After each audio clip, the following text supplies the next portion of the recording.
Bonjour à tous et bienvenue sur le plateau de Bonjour chez vous. C'est une joie pour moi de vous retrouver aujourd'hui. Notre thème du jour est Débarrassez-vous des préjugés sur l'évangélisation de rue. Et aujourd'hui, c'est Aurélie qui va nous apporter la pensée du jour. Et puis dans la rubrique famille, nos invités Franck et Liliana Alexandre nous rappelleront l'importance de briller premièrement dans notre famille. Voilà, vous connaissez le programme, je vais retrouver les chroniqueurs.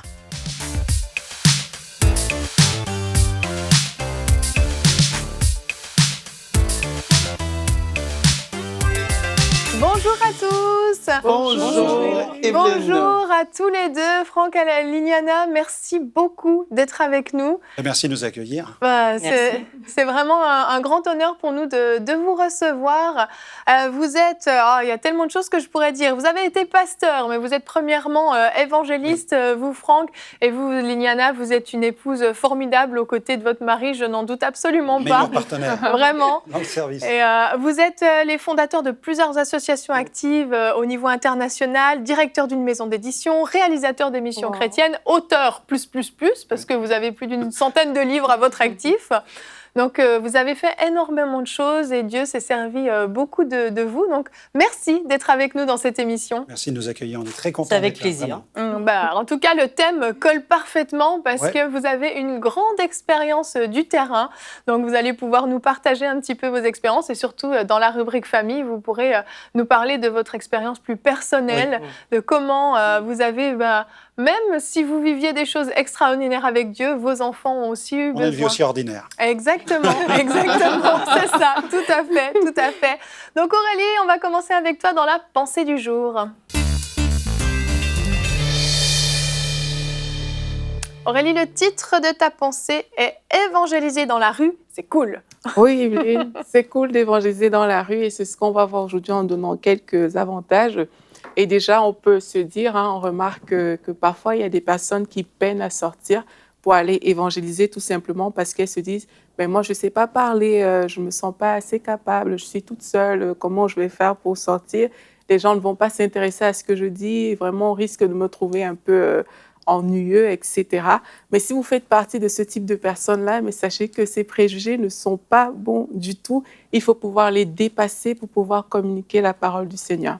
Et l'un des avantages qu'on a lorsqu'on sort dans la rue, et c'est des choses qu'on voit, c'est des choses qu'on vit, on peut sortir en groupe, on peut sortir aussi tout seul, vraiment ne serons pas limités. Et au grand nombre des avantages qu'on pourra voir dans notre vie, mais il y a le fait qu'il y a une joie vraiment, non seulement pour nous, mais aussi pour le Seigneur, qui vient lorsqu'on sort comme ça dans les rues pour aller évangéliser.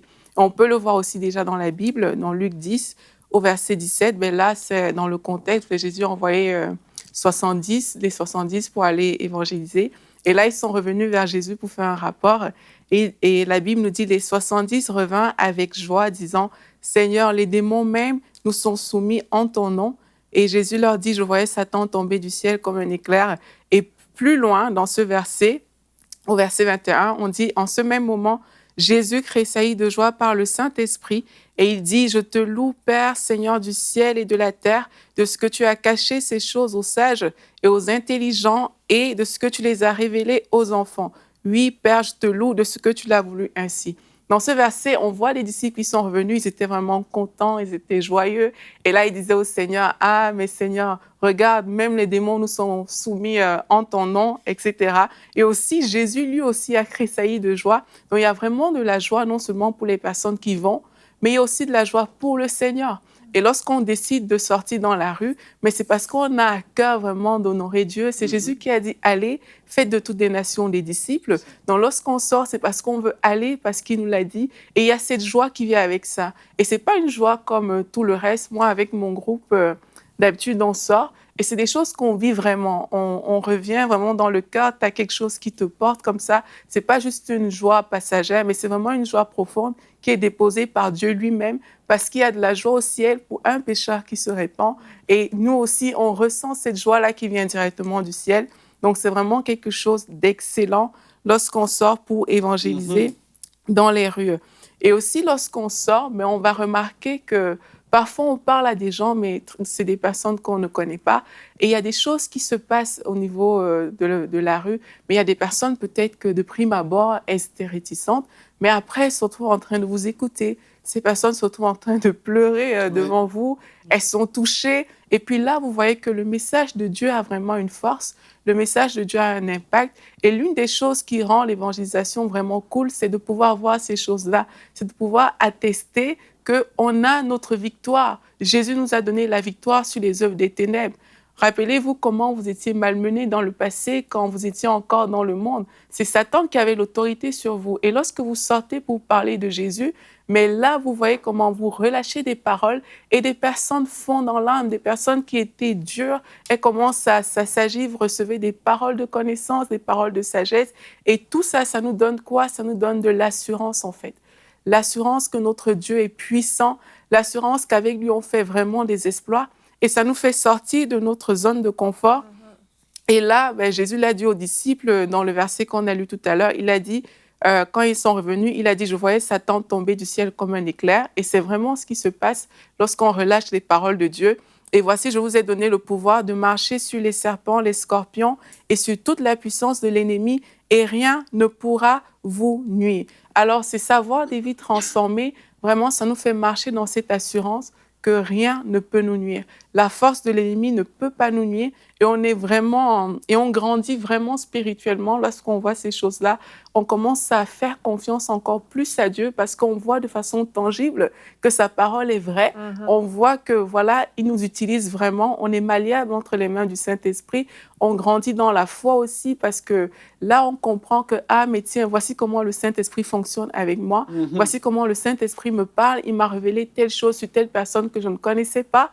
Il s'est avéré que c'était vrai. Donc, tout ça nous fait grandir et vraiment, ça nous fait nous confier plus à Dieu. Et il y a des personnes qui vont dire, oui, mais il y a des personnes qui ne m'écoutent pas quand je parle. J'ai déjà essayé de sortir. Si c'est votre cas aujourd'hui, je veux juste vous dire que dans la Bible, les disciples aussi ont rencontré des cas pareils. Il y a par exemple Paul et Barnabas qui ont rencontré ce cas. Dans Acte 13 au verset 45, la Bible dit « Les Juifs, voyant la foule, furent remplis de jalousie. » En fait, ils avaient prêché et la foule était remplie de jalousie. Ils s'opposaient à ce que disait Paul en le contredisant et en l'injuriant. Paul et Barnabas leur dit avec assurance « C'est à vous, premièrement, que la parole de Dieu devait être annoncée, mais puisque vous la repoussez et que vous vous jugez vous-même indigne de la vie éternelle, voici, nous nous tournons vers les païens. » Donc, c'est ça, eux, vraiment, ils n'ont pas perdu leur assurance lorsqu'il y a eu des injures. Et c'est ce que nous vous demandons de faire aujourd'hui. Ne perdez pas votre joie, ne perdez pas votre assurance. Oui, il y aura des personnes qui sont bien disposées, il y aura aussi des personnes qui ne sont pas bien disposées, mais l'attitude des personnes ne doit jamais nous empêcher vraiment de communiquer le message de l'Évangile. Évangéliser dans la rue, c'est cool. Amen.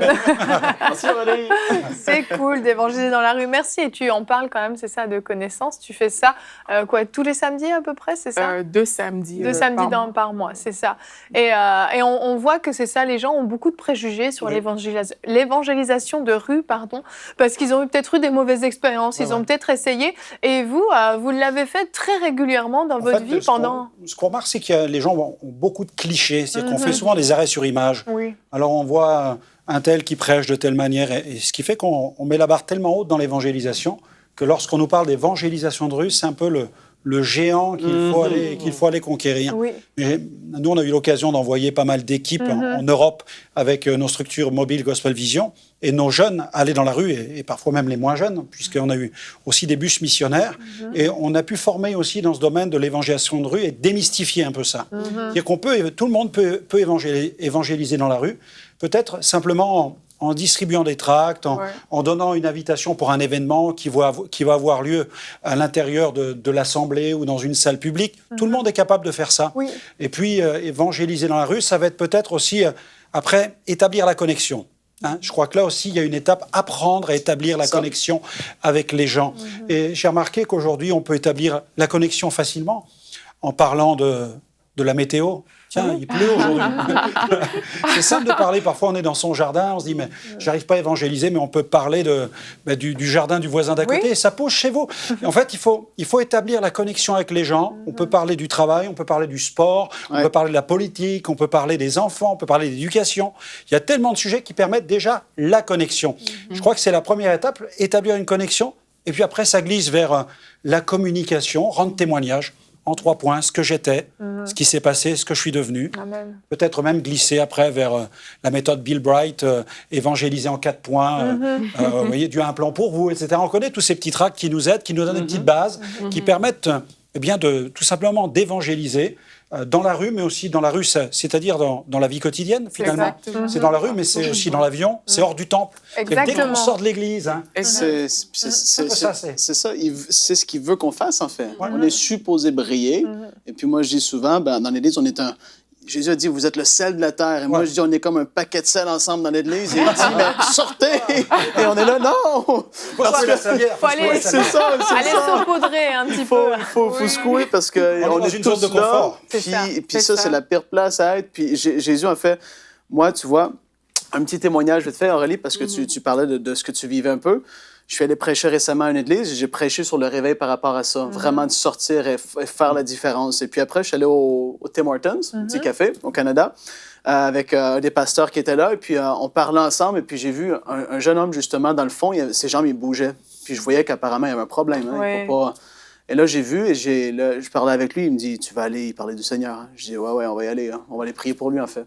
Puis je suis allé vers lui et j'ai juste dit, écoute, j'ai vu comment tu marchais et tout, j'ai vu qu'il y a un problème. Mais moi, je crois en Dieu et j'aimerais ça pouvoir prier pour toi. Et directement, des fois, tu n'es pas obligé de... prendre... Et il a dit, ah oui? Wow! Là, il était surpris parce que j'ai dit, ouais, Dieu t'aime, puis il y a vraiment des choses pour toi. Et puis on est au Canada, là, c'est pas tout le monde qui fait ça. Mais tu as vu, il a dit, OK, ouais. J'ai dit, je vais juste mettre ma main sur toi. J'ai prié pour lui et il a senti dans sa jambe, ça a commencé un picotement. J'ai dit, est-ce que tu sens quelque chose? La première fois que j'ai prié, il n'y avait rien. Et là, j'aurais pu me décourager. Ah non! Jésus avait dit dans Luc 10, quand il avait envoyé les 70, il a dit, allez, quand vous allez dans une maison qui vous accepte, il a dit, guérissez les malades. Et là, le monde qui trouve ça ennuyeux, c'est pas ennuyeux de guérir des malades. Hein? Tu vois la puissance de Dieu qui est là.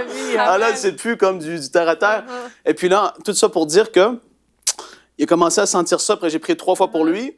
On lui a témoigné juste vite fait. Il a dit « Merci pour l'amour, en tout cas, les gars. Merci de m'avoir aimé comme ça. » Et là, le pasteur a pris son email, lui a envoyé un email la semaine passée. Le jeune est venu à l'église dimanche matin. Il s'est avancé pour recevoir le Seigneur. Tu vois, tac. Et puis tu dis « Wow, mais là, ça, c'est un fruit direct. » Et puis si on le ferait tous davantage, il y aurait tellement plus qui se passerait. Je vous le dis, c'est tellement puissant. Chasser les démons, guérir les malades, faire toutes ces choses-là. Les gens, ils pensent que c'est pas pour eux, mais c'est cool. Ça, c'est cool. C'est ça qu'il faut vivre. Mais quelquefois, les gens, ils pensent que ça prend trop de temps de le faire, en fait. Et on vient... Parfois, moi, je pense que parfois, on est même trop formé, en fait. Parce qu'on vient déjà avec trop de choses préparées. C'est clair. Pourtant, c'est juste approcher quelqu'un pour lui parler du Seigneur. Comme on est en train de parler, on vient vers quelqu'un. Là, tu vois, le Saint-Esprit t'a montré le pied de cette personne. C'est le moyen par lequel vous êtes passé. Mais il y a tellement de choses. Si on peut juste se disposer et se dire, mais moi, je vais le faire. Je veux le faire et je vais le faire. Et une fois qu'on sera sur le chemin, il y a une grâce qui vient avec ça. C'est Jésus qui nous envoie. Amen. On ne va pas juste parce qu'on s'est levé pour partir. Et il y a une grâce que Jésus lui-même nous communique avec l'évangélisation. Amen. J'ai un verset qui va vous encourager à la maison. Notre verset du jour qui est dans Ésaïe 44 au verset 8. « Ne vous effrayez pas et n'ayez pas de crainte. Depuis longtemps déjà, je vous ai informé, je vous l'ai fait savoir, vous êtes mes témoins. » Juste à cause de ça. Un témoin, c'est quelqu'un qui raconte ce qu'il a vu, ce qu'il a vécu. Et c'est ça qu'on doit faire, en fait. On a vu Christ agir dans la vie des autres et on a vécu Christ en nous qui nous a transformés. On est ses témoins. Et la compassion, c'est le meilleur des carburants. Oh, vraiment. Quand on aime les gens, quand on a cette compassion, notre vie était transformée, on a envie de parler, on a envie de le partager, même si parfois c'est un peu maladroit. Mais c'est important de le faire parce que la Bible dit, même Jésus l'a dit, le Saint-Esprit est capable de vous aider, de vous donner les paroles dans les moments qui sont les moments cruciaux. Il parle d'être conduit devant un tribunal, mais je crois que quand on est dans l'évangélisation, c'est même un moment tellement glorieux que le Saint-Esprit va nous aider à nous donner les paroles. Et on peut aussi prier intérieurement. Parfois, quand j'aime beaucoup quand je prends un avion, souvent j'ai 13-14 heures d'avion pour aller de l'autre côté de la planète, je suis assis à côté de quelqu'un, je commence à prier, comment connecter avec la personne, comment connecter.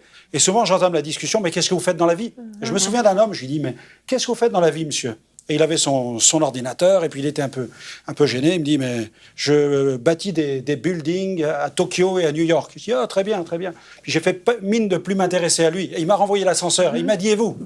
Et là, je lui ai écouté, je travaille pour l'entreprise internationale de construction la plus performante au monde. On bâtit des universités, des écoles, des infirmeries, des hôpitaux, etc. On s'occupe de l'homme de la naissance jusqu'à la mort. Il m'a dit, mais pour quelle entreprise travaillez-vous?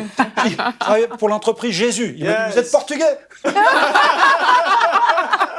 Et puis, en fait, il m'a trouvé tellement sympa qu'on a connecté. Oh, waouh, c'est extraordinaire quand même, hein, parce que c'est ça, il suffit de trouver ce fameux point de contact. Il faut briser la glace, en fait. La formation, comme disait Aurélie, c'est important. En même temps, il y a la conduite de l'esprit. Il faut être formé, il faut être conduit. Et de la passion pour les âmes. Ben, vraiment. Maintenant, on peut aussi utiliser un petit quiz que nous, on utilise beaucoup. Ouais.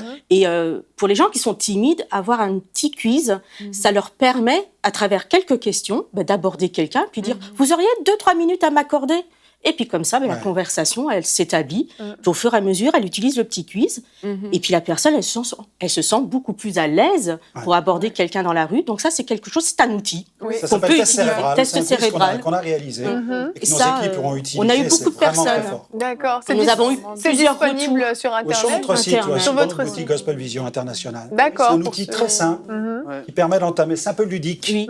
C'est ludique, c'est biblique et c'est pratique. Et les Ça personnes permet. timides nous ont vraiment fait un bon retour Oui, de ce oui. produit en nous disant oh, « ça m'a beaucoup aidé ». C'est ça, parce qu'il faut trouver ce moyen de briser la Oui, glace, de briser, en fait. Voilà, soit des C'est outils, pas de la évident, formation et la passion pour les âmes. Et vous parliez tout à l'heure de compassion. Avant qu'on passe à la rubrique famille, j'ai une citation du jour qui est de Orlando Boyer, qui est auteur de nombreuses biographies des héros de la foi, qui a dit « Nous ne pouvons boucher nos oreilles spirituelles pour ne pas entendre les pleurs et les soupirs de millions d'âmes sur terre qui ne connaissent pas le chemin qui conduit au foyer céleste. » Et je crois que vraiment la compassion est le meilleur des équipements qu'on peut avoir quand on va faire de l'évangélisation de rue, c'est d'être rempli de compassion. Et à la maison, je vous encourage à pouvoir remplir votre cœur de compassion pour les perdus. Prenez le temps de regarder les gens qui défilent dans la rue, vos collègues à votre travail, les gens dans l'avion. Prenez le temps de les regarder et de les voir comme Dieu les voit. Et la compassion va vous pousser finalement à leur parler de leur Sauveur Jésus-Christ. Et nous allons continuer maintenant avec la rubrique famille. Donc vous allez nous parler tous les deux, Franck et Liliana, de l'importance de, bien sûr, on a parlé de gagner les autres, les inconnus, ceux qu'on ne connaît pas, les gagner au Seigneur, mais premièrement, avant toute chose, de pouvoir gagner les siens à Christ, parce que notre famille, notre entourage proche, c'est quelque chose de très important. Mais en effet, parce qu'avec Liliana et moi, nous sommes entrés dans le ministère en 1988. Donc, nous étions très jeunes. Fêtez vos 30 ans de ministère. Voilà, 21 ans, elle 18 ans. Wow. On était tout jeunes mariés. Et on n'a pas eu le temps d'ailleurs de fêter notre voyage de noces. Que nous sommes partis dans un process de formation. Ok. Et on est venu fêter notre voyage de noces cette semaine au Québec. 30 ans plus tard, vous avez été patiente, Liliana. C'est un début. Et donc, mais ce qui veut dire que très tôt, on a été dans le bain du service et puis de toutes les occupations qui accompagnent ce travail, puisque nous sommes entrés dans l'implantation d'église, donc très jeunes, à devoir prêcher derrière un pupitre avec des gens qui parfois avaient la quarantaine, la cinquantaine. C'est pas toujours facile.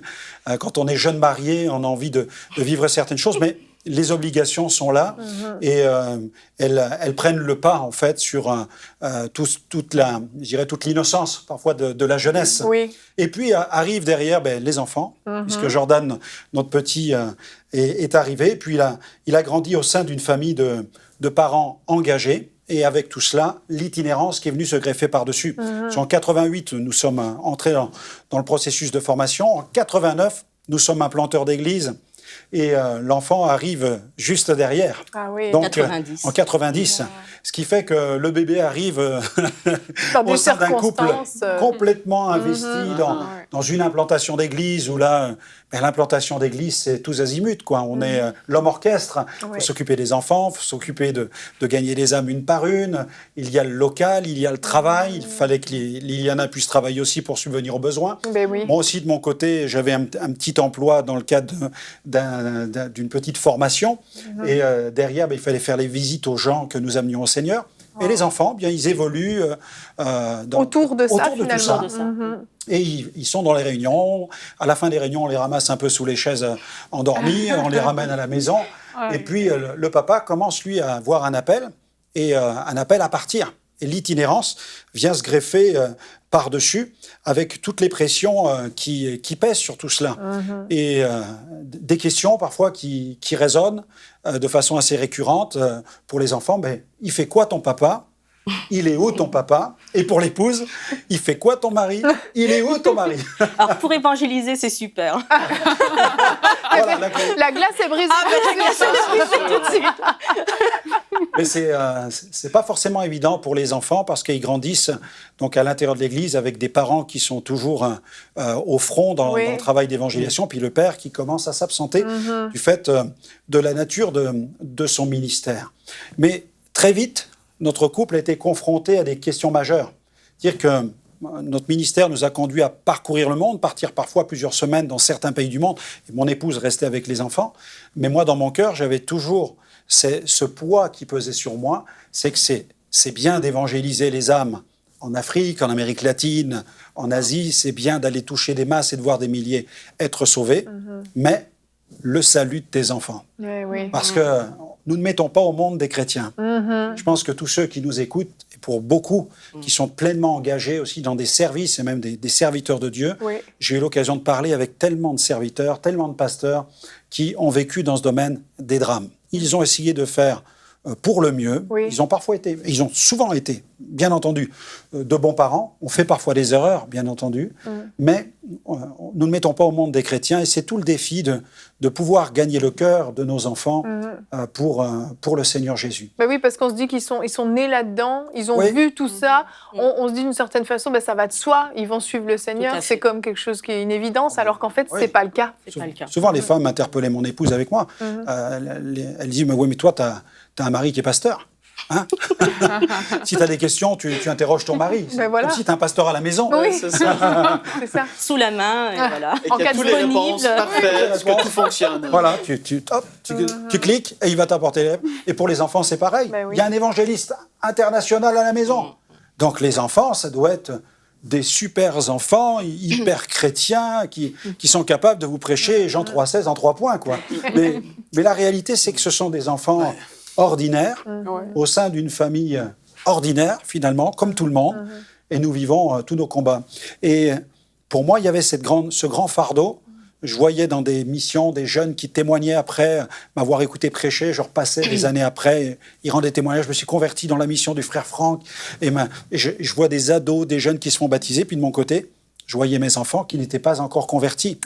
Et donc, et puis des questions parfois qui émergent, et surtout des versets de la parole. Parce que la parole aussi pesait sur ma conscience, comme le dit Paul à Timothée, dans 1 Timothée 5, verset 8, « Si quelqu'un n'a pas soin des siens, et principalement de ceux de sa famille, il a renié la foi, et il est pire qu'un infidèle. » Alors quand vous avez des paroles comme ça qui pèsent sur votre conscience, vous parcourez le monde, mais en même temps votre cœur saigne. Vous pleurez, vous répandez votre âme devant Dieu et vous criez vers Dieu pour que Dieu vous fasse la grâce de les voir venir au Seigneur. Parce que très vite, les enfants posent des questions, et même Jordan a posé des questions. Tu te souviens, Aline ? Oh que oui, je ne pourrais jamais oublier. Vous l'avez vécu, hein ? Ah oui, à 100%. C'est un soir, comme tous les soirs, vous mettez votre enfant au lit, vous avez un moment de partage avec l'enfant et vous voyez que votre enfant n'est pas bien. Il n'est pas comme d'habitude et vous dites, qu'est-ce qui se passe ? Et votre enfant vous regarde, puis les larmes aux yeux, il vous dit, est-ce que Dieu ne peut pas choisir un autre papa ? Ouf. Aïe. On ne veut pas casser l'ambiance sur le plateau, attention. Ce sont des réalités. Ça a été la réalité pour moi ce soir-là. Et là, d'un seul coup, c'est où vous pleurez, ou vous vous effondrez, ou vous dites, Seigneur, il faut vraiment que tu viennes à mon secours, il faut que j'aide mon enfant, il ne peut pas rester dans cette souffrance-là. Et pendant que je dis ça, j'ai des mots qui viennent dans mon esprit. Chauffeur poids lourd, le monsieur qui conduit les avions, celui qui est marin, celui qui est militaire. Et là, je réalise que ce sont des professions qui demandent l'absence d'un papa. C'est vrai. Ils ne sont pas tout seuls à vivre ça, finalement. Et je me rends compte à ce moment-là que quand j'ai tous ces noms qui viennent dans mon esprit, je me dis, mais Jordan, vas-tu réaliser que papa, ce n'est pas le seul qui est absent du foyer. Et tout doucement, j'ai commencé à lui expliquer, tu sais, dans ta classe, il y a des papas, ils sont chauffeurs poids lourds, donc ils partent toute la semaine. Et c'est comme ça toute l'année. Et je prends plusieurs exemples comme ça et tout d'un coup, je vois l'enfant qui commence à retrouver le sourire.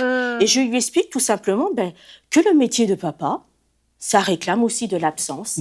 Et petit à petit, ensuite, j'ai pas dit que c'était juste un métier, mais en grandissant, j'ai amené aussi l'enfant à comprendre ce qui était notre ministère, et je lui ai fait comprendre aussi ce qui était aussi une vocation pour qu'il voit aussi Dieu de la bonne façon. Oui. C'est pas Dieu qui enlève ton papa, mais c'est Dieu qui envoie ton papa pour faire telle et telle mission. Voilà. Et en grandissant, ça n'a jamais été un obstacle pour Jordan, mais il avait besoin à ce moment-là que je lui explique clairement que tu n'es pas le seul enfant à vivre ça. Mais c'est important parce que les enfants de pasteurs ou d'évangélistes, etc., sont dans une sorte de bulle et ils pensent qu'ils sont les seuls à vivre ces choses parce que c'est vrai que leur vie est hors du commun quand même. Et là, de comprendre que finalement, ça peut arriver à d'autres aussi, c'est pas juste à cause de Jésus que mon papa est absent. Ça permet d'enlever une certaine peut-être colère, ou un sentiment d'injustice vis-à-vis de Dieu. D'ailleurs, j'avais ma fille au téléphone aujourd'hui et je lui parlais de l'émission que nous allions avoir. Je lui ai dit, on va peut-être parler de toi dans l'émission, tu me permets d'en parler? Je lui ai demandé l'autorisation, parce qu'on viendra en parler dans quelques instants, mais ce que je lui dis, on va parler de la vie de tes parents en tant qu'évangéliste, tu sais ce qu'on a vécu, comment nous avons sillonné le monde, et puis vous étiez à la maison avec maman, etc. Puis tu sais par quel chemin tu es passé. Je dis, tu sais que les gens ont souvent l'impression que si on a un papa évangéliste, une maman qui est femme de pasteur, tout va bien pour le meilleur des mondes à la maison, c'est le paradis sur la terre, on a le pasteur à la maison, tu peux... Elle me dit, c'est beaucoup plus compliqué que cela, elle m'a dit. Elle en est consciente. Parce que c'est ça, pour votre garçon, c'est très compliqué. Parce que pour votre garçon, c'est ça, finalement, lui, ça a été relativement facile après ça, relativement. Il a 7 ans quand il pose cette question, mais il va se convertir à 17 ans. Et il s'est converti d'une façon... C'est là où on voit la grâce de Dieu aussi. Si le prix à payer est aussi partagé en quelque sorte avec les enfants, la grâce est aussi donnée à la mesure de la croix que le Seigneur nous demande de porter. Amen. Et je l'ai vu à une période où il a 17 ans et j'étais en Patagonie pour une mission d'évangélisation en Argentine. Et puis j'étais parti avec une mauvaise toux. Et en fait, j'étais en train de développer une crise d'asthme. Et je ne le savais pas. J'ai pris l'avion, la toux ne s'arrêtait pas. Et tout au long de ma mission au cœur même de l'Argentine, loin des médecins et des hôpitaux, j'étais là dans la Pampa, en Patagonie, je me sentais très mal. Je prêchais tous les soirs sur l'estrade, impeccable, une pleine santé. Je voyais le Seigneur manifester sa gloire, des guérisons. Mais quand je retournais dans ma petite chambre, eh bien, je me mettais à tousser, jusqu'à même cracher du sang. J'étais vraiment dans un sale état. J'étais en train de m'effondrer physiquement. Et j'étais très très mal. J'étais vraiment très mal, mais j'ai tenu comme cela, de cette manière, toute la mission. Mais ce qui s'est passé, c'est qu'un soir, j'ai senti que j'allais perdre connaissance. Et cette nuit-là, ce soir-là, quand j'ai perdu connaissance, lui, mon fils, donc il y avait le décalage horaire, il était en Europe, et il était réveillé au petit matin. En fait, il a été visité par le Saint-Esprit. Et là, pendant cette visitation, il a senti que j'étais en danger de mort. Et là, il n'était pas encore converti. Il aimait le Seigneur, il a été enseigné dans la Bible, mais il avait besoin de vivre son expérience de rencontre personnelle avec Jésus. Et c'est à ce moment-là qu'il a senti que son père était très mal, qu'il a intercédé pour moi dans son lit. Et il a demandé au Seigneur de secourir son père. Et son corps était comme divisé en deux. D'un côté, il sentait la vie, de l'autre, la mort. Mais le message que Dieu lui donnait, c'était « Ton père est en danger de mort, il faut que tu pries pour lui pour qu'il vive, mais en même temps, toi, à quel camp, de quel camp es-tu, à quel camp appartiens-tu » Et il a compris qu'il fallait qu'il choisisse le camp de la vie. C'est une histoire extraordinaire. Vraiment. Et au petit matin, quand il a parlé à sa maman, c'était un moment fort parce que c'était, je dirais, le moment crucial pour sa conversion. Wow, c'est beau ça. Et pour votre fille, par contre, ça a été un peu plus compliqué. Malheureusement, ça ne pouvait pas être simple 2 fois. Oui, ça a duré, là, c'est une épreuve qui a duré 6 bonnes années. 6 ans.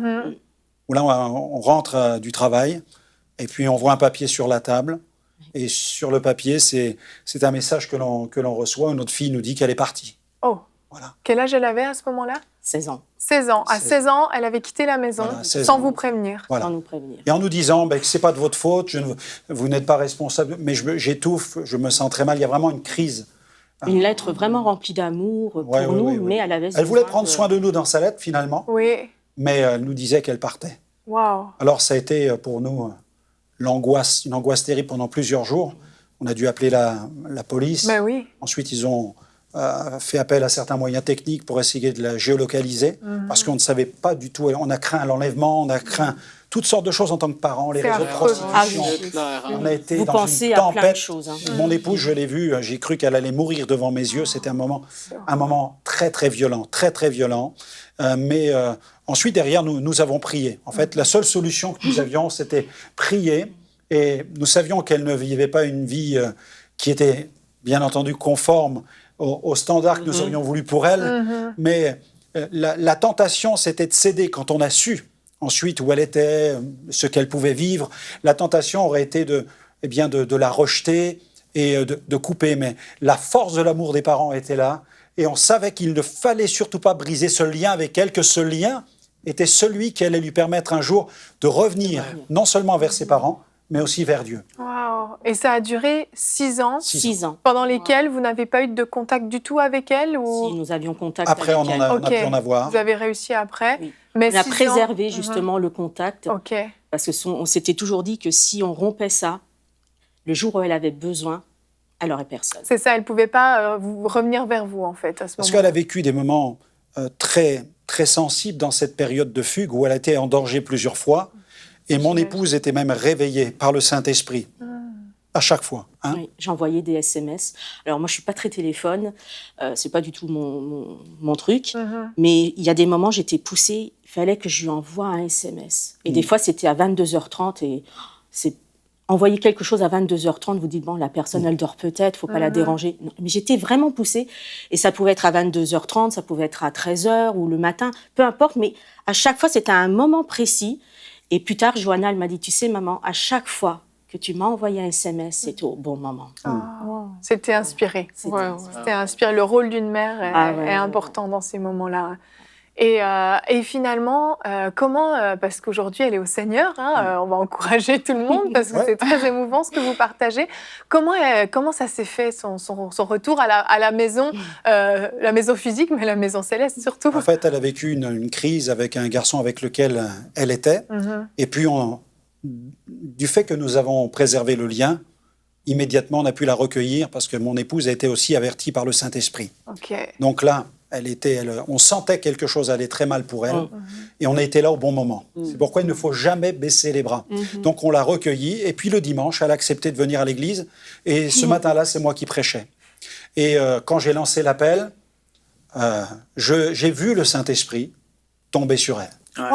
Ça a été un moment où vraiment, elle était dans les rangs, je la voyais de loin. Et j'ai vu le Saint-Esprit vraiment, je n'ai pas une vision physique du Saint-Esprit, mais vraiment, elle s'est effondrée. Elle s'est effondrée. Et elle s'est levée, il y a eu une force, même elle m'a dit, c'est comme si une main l'avait poussée vers l'avant. Et elle titubait en avançant, elle est arrivée devant l'estrade, et il y avait tout le monde devant, mais là, je n'ai pas prié pour les autres, j'étais prié pour ma fille. Amen. C'était pas l'évangéliste ou le pasteur, mais c'était le père qui prenait sa fille dans ses bras à ce moment bien précis. Et c'était un moment très fort pour nous deux.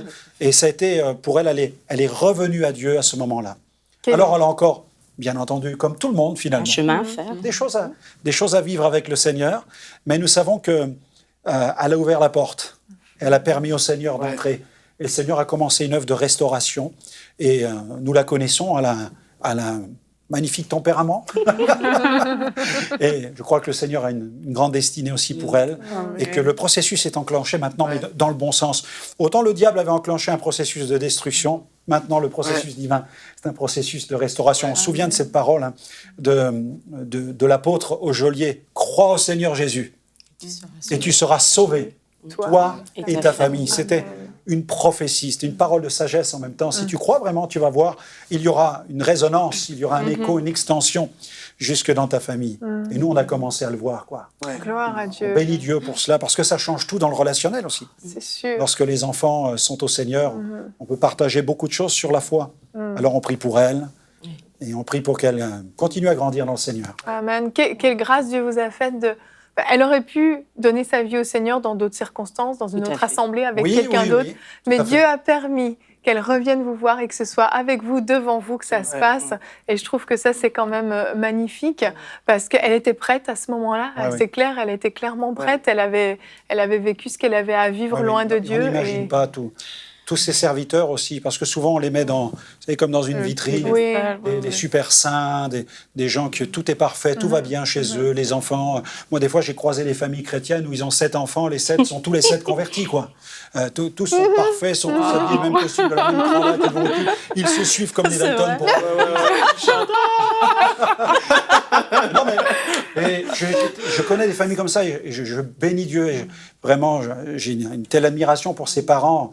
Mais en même temps, on n'est pas des mauvais parents si on a des enfants qui suivent le mauvais chemin. C'est ça, c'est Je crois qu'il important faut de que le tout le dire. monde se rassure. Oui. Je veux vraiment encourager ceux qui vivent ces situations-là. On ne met pas des chrétiens au monde.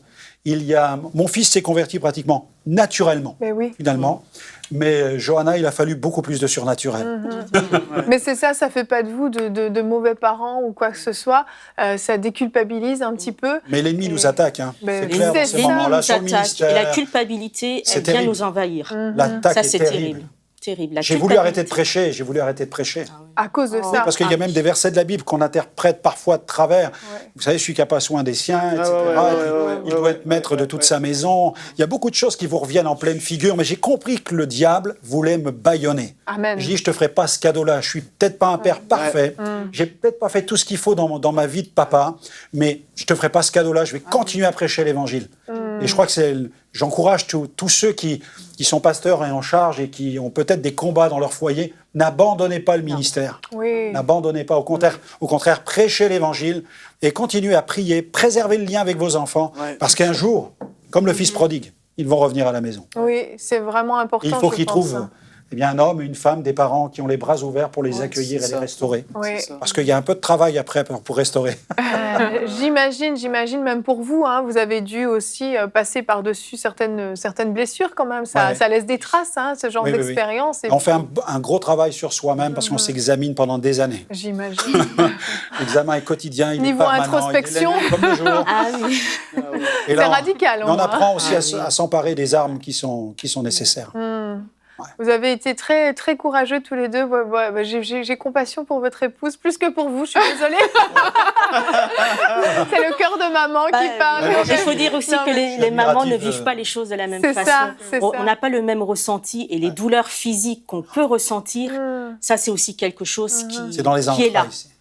qui est bien présent et réel. Vous pouvez avoir des chutes de cheveux, vous pouvez avoir des douleurs intenses au niveau de l'estomac. Donc ça, c'est des choses que moi j'ai vécues. Oui. L'insomnie, la Les dépression. insomnies, la dépression derrière, parce que vous êtes toujours soucieuse du bien-être de votre enfant, vous ne l'avez pas sous les yeux, vous ne savez pas ce qui peut lui arriver, vous ne savez pas si elle est en danger, si elle a bien mangé. Et tout ça, ça vient... Et l'adversaire, vous savez, il fait vite à vous mettre des tas de choses et les scénarios dans votre esprit. Voilà, vous pouvez en inventer. Puis alors moi, j'étais championne dans les scénarios. Et ce qui m'empêchait d'ailleurs de dormir, juste au moment où vous dites, mais il faut que ça s'arrête, tu peux pas continuer comme ça parce que tu t'enfonces de plus en plus. Et au lieu de prier pour ta fille, tu es en train de te laisser envahir et tu ne sers pas à grand-chose, quoi. C'est ça. Et c'est là qu'il faut vite réagir en se disant, voilà, Quand tu la acceptes dépression- la situation, mais tu n'acceptes pas que ça reste tel que Oui, ça l'est. oui. Donc à ce moment-là, vous faites le nécessaire. Vous avez été très courageux et on rend grâce à Dieu qui vous a fortifié pendant Voilà. cette période et Ouais, qui vous sans a Dieu. permis de continuer parce que clairement, vos enfants étaient attaqués, mais ce qui était attaqué, c'était votre appel, votre ministère. Et le diable n'était pas content de ce que vous faisiez, mais vous vous êtes accrochés à Dieu, vous avez été forts et courageux et les fruits sont là, vos enfants sont au Seigneur et on rend vraiment grâce à Dieu pour ça. Merci de l'exemple que vous êtes pour de nombreuses familles qui nous écoutent. Je crois vraiment que vous avez encouragé beaucoup de monde. Donc merci d'avoir eu l'humilité de nous partager votre témoignage comme ça. Nous, on va se retrouver jeudi dans l'émission de jeudi. On aura encore plein de choses à partager. Merci à tous d'avoir suivi cette émission. Je crois que vous avez vraiment été bénis. Si vous êtes comme moi, vous avez sorti vos mouchoirs. Et on va se retrouver demain. Notre thème sera la Bible, le livre le plus vieux du monde, mais pourtant tellement actuel. Et nous aurons la rubrique Flashback avec Anne. Merci à tous de nous avoir suivis et bonjour chez vous.